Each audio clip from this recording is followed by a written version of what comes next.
নিজৰ মানুহ চাই বিজেপি চাই তেওঁলোকে দিয়ে। যোৱাবাৰ লোকসভা নিৰ্বাচনত ভুৱা অৰুণোদয় ফৰ্ম বিলাইছিলে। তাৰ পাছত দেখিলে যে কোনো অৰুণোদয় তেওঁলোকে পোৱা নাই। তাৰ পিছত আপোনালোকে দেখিব যে কলহ যাত্ৰা কৰাৰ পিছত কোনেও একো নাপালে। গছ পুলি ৰোৱাৰ পিছত পইচা পাব বুলি ভাবিছিলে, একো নাপালে। লাখপতি বাইদেউ পইচা নাপালে। এইবোৰ কথা মানুহৰ মাজত যথেষ্ট সংক্ষোভ আছে, মিছা প্ৰতিশ্ৰুতি। এইবাৰ আকৌ নিৰ্বাচনৰ লগত তেওঁলোকে লগে লগে কৈছে আমুক দিম তামুক দিম।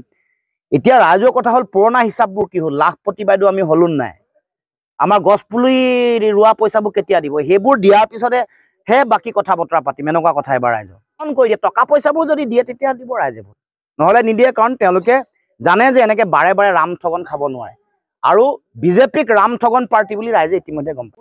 আপোনালোকে সমগ্ৰ অসমত দেখিছে তেওঁলোকে পুলিচ ব্যৱহাৰ কৰিছে, প্ৰশাসন ব্যৱহাৰ কৰিছে, অতি পৰিকল্পিতভাৱে বহুতৰ নমিনেশ্যন কেঞ্চেল কৰিছে। আজি আমি অসম সন্মিলিত মৰ্চা, যাক চমুকৈ অসম বুলি কওঁ, ইয়াৰ পৰা এখন আমি এটা আমাৰ প্ৰেছ বিবৃতি গৈছে। আমি কৈছোঁ যে এতিয়া এই যে প্ৰশাসন যন্ত্ৰ ব্যৱহাৰ কৰা যিটো কাম, মুখ্যমন্ত্ৰীয়ে নিৰ্বাচনী আচৰণ বিধি ভংগ কৰি বিভিন্ন আঁচনি ঘোষণা কৰি আছে। এইবোৰ ষ্টেট ইলেকশ্যন কমিশ্যনে তেওঁলোকে চাব লাগে।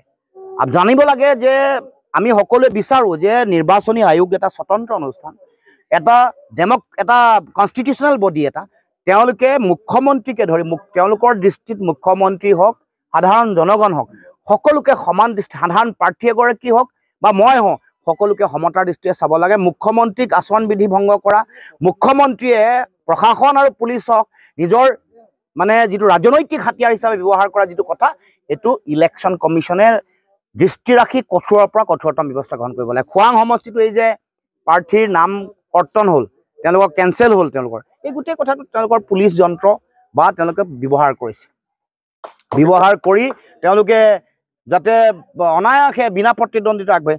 কথা হ'ল নেকি, বহুত জেগাত এতিয়া আপুনি জানে তেজপুৰৰ এটা সমষ্টিত যেতিয়া বিৰোধীসকলক জোৰ কৰি তেওঁলোকক উইথড্ৰ কৰোৱা হৈছে, ভয় খুৱাই কাৰোবাক নাম কাটি দিয়া হৈছে, নমিনেশ্যন কেঞ্চেল কৰিছে। এই কথাবোৰ হোৱাৰ পাছত তেওঁলোকে একদম ঢোল ডগৰ লৈ তেওঁলোকে ফূৰ্তি ফাৰ্তা কৰিছে। ডেমক্ৰেচিৰ প্ৰতি, গণতন্ত্ৰৰ প্ৰতি শুভ লক্ষণ নহয়। এই কাম কৰিবলৈ দিব নালাগে, এনেকুৱা ধৰণৰ হ'বলৈ দিব নালাগে। কাৰণ ইমান ভয় কিয় তেতিয়াহ'লে? বিজেপিৰ ইমান ভয় কিয়? তেওঁলোকে গোটেই যে মানুহ লগাই দিছে। তোমালোকে যদি ভাল কামেই কৰিছা, ইমান জয় চলিছে, কিয় প্ৰলোভন দিব লাগে? কিয় তেওঁলোকে এনেকৈ ভয় ভাবুকি খুৱাই মানুহক উইথড্ৰ কৰাইছে, কিয় কেঞ্চেল কৰাইছে? এই প্ৰশ্ন আমি উত্থাপন কৰিম। সমূহ সময়ত আহক, প্ৰতিযোগিতাত আহক, টকা পইচা নিদিয়াকৈ মানুহক নিৰ্বাচনত অংশগ্ৰহণ কৰক। নিৰ্বাচনৰ প্ৰলোভন যিটো তেওঁলোকে টকাৰ সুত বোৱাই দিয়ে, দুৰ্নীতি আৰু চিণ্ডিকেটৰ টকাহে, কমিশ্যন লোৱা টকাহে, ৰাস্তা ঘাটৰ নামত কমিশ্যন লোৱা, দলঙৰ নামত কমিশ্যন লোৱা, এইবোৰ কমিশ্যন লোৱা টকাহে। মুকলিমূৰীয়া প্ৰতিদ্বন্দ্বিতা হওক, তেতিয়া বুজি পাব জনতাৰ শক্তি কিমান। প্ৰলোভন দি ভয় খুৱাই, ভাবুকি খুৱাই বৰ বেছি দিন নচলিব। ৰাইজেও বুজি পাইছে, ৰাইজ এতিয়া জাগ্ৰত হৈছে। মই ৰাইজক আহ্বান জনাইছোঁ, সময় উকলিছে।